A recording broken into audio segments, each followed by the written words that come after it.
Yeah. So what else are you working on? I know the show here. The show here. I just wrapped up a show out in Cleveland, which did really well. And you do a lot of shows in Cleveland. Cleveland, I gotta tell you, and if I was to direct you in any direction, go well. Right now the economy is really bad, but Cleveland rocks, for the lack of a better term. It's like when you go there, you would never expect that the city has a thriving art scene, but it's like when you lift up a rock and you see like all the little bugs and stuff like this. But this, when you lift up the rock, it's nothing but like hip young art collectors and art buyers and stuff like that, and they swarm into art shows and they buy up good art. And it's like, and I lived in Detroit for 4 years and I started showing in Cleveland, and Detroit's one of those cities where if you're not, or at least this is the sense I got, if you're not born of Detroit, if you weren't there for all the struggles, if you weren't like have family in the union or something like this, then you were always like an outsider. Right. And that's how they always kind of like, but Cleveland, for whatever impact that I've had there, has embraced me as one of their own. Right. And actually, a lot of my credit to this is due to an artist, he does a lot of like rock flyers and stuff, Derek Hess, and he's was, you know, a Cleveland native, and when I started showing there, we had the same representative, and he kind of embraced me and kind of lent his credibility and kind of like brought me under his wing as an equal, not like as this is my little buddy here. It's like yo, we're doing this together. Right. And since then, it's just Cleveland's been probably one of my top selling demographics. Cleveland and Monterey, California. That's awesome. Yeah. I mean, it's hard being an artist in Tampa. But just being able to make it outside of Tampa and be able to do stuff outside of Tampa, I mean, I think that's really important. Yeah. Especially for young artists like me, artists that are around here that are trying to build up a rep. I mean, just to see you going outside and doing stuff. Yeah. And the fact that you brought up how awesome Cleveland is, I want to bring up something. Do you really feel like that the Tampa art scene has been affected by the loss of Kobe Vaughn? Yeah. Actually, I feel like Kobe Vaughn was kind of like the last person standing out of that era, because I came up in the art scene in this area in '99. Right. And in St. Pete, there was this gallery called Fusion. Okay. There was Merritt Gallery. There was like a hand number of others. And Fusion is where I got my start. And when I was like a nobody, and they like brought me in and started showing me with the likes of like James Michaels and Theo Wujik and stuff. And it's like, so it accelerated my kind of goings on.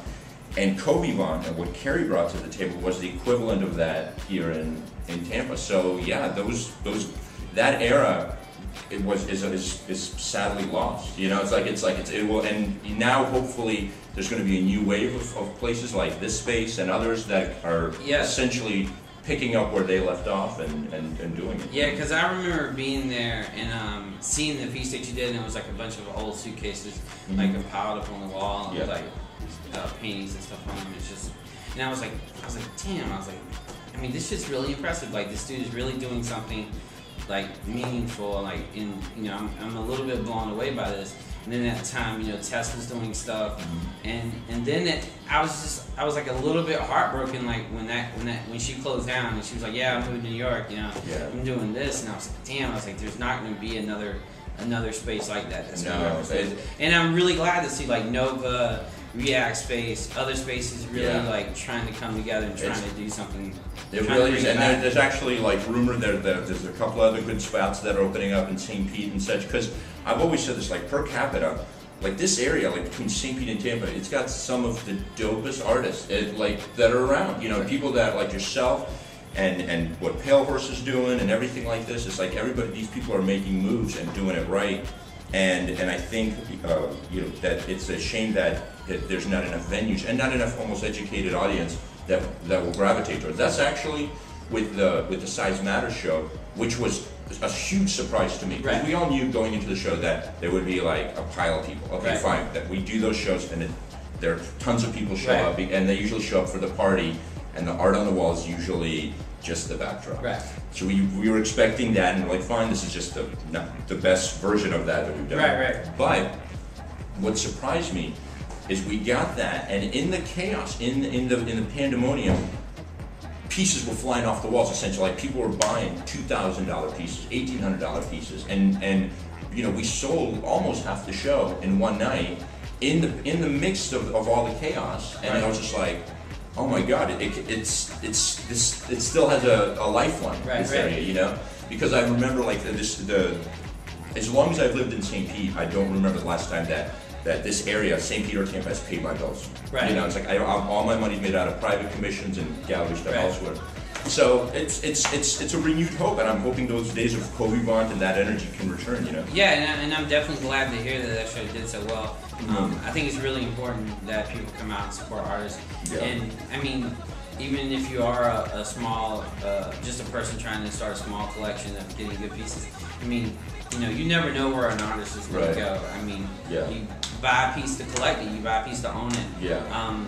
And actually, one of the people that I like to just personally give certain credit to is John Vitale and the Vitale brothers, because since '99 they've been doing like these art, music, fashion warehouse, for like parties that are just these, and that gave a lot of leverage for people like Mega, like me, like other people to kind of come up in the ranks and just kind of get a name, build a name for ourselves amongst the youth and amongst the art buyers in this area. Yeah. And he's really like done a huge layer for the community. Yeah, he's definitely done a lot to, especially in St. Pete, to help artists get out. I mean, even with the Warriors show that was probably about a year or so ago. I mean, that was a great turnout. It was a great time. I mean, the fact that he had fashion designers representing like the Warriors concept, and it's just everything came together really well. Actually, with everything that you said, I gotta give credit to the Warriors show to Sarah Gail Hutcherson, because she put that show together. But it was at the Vitale's thing. You're right about that. Yeah. But it's like I had to say that because I love her. She's my girlfriend. Yeah. I was about to say, if you didn't drop that, I was like, and that's his girlfriend, guys. So I have to give props where props are due. Yes, every artist loves his girlfriend. Thank you. This is Bask. I'm B.Askew. This is Brad. AKA Smile Maker. Smile Maker. He died though. I love smilemaker.com. Really? Yeah, it's just I'm trying to do something else. There it is. Well, I'm glad you cleared that for me. No, it's cool. No, Smile Maker, you might make a resurgence, but you know, I'm just trying to do me. There it is. Yeah. Well, thank you to React for bringing good people together. Yes. And all the lovely sponsors. Come out to my show. Come out to his show. Yeah. Have a 7th and 28th. 7th and 28th. The dates to remember. And if you look them up on a calendar, Mayan calendar, it also means the end of the world. All right, brother. All right. Good looks. Yeah.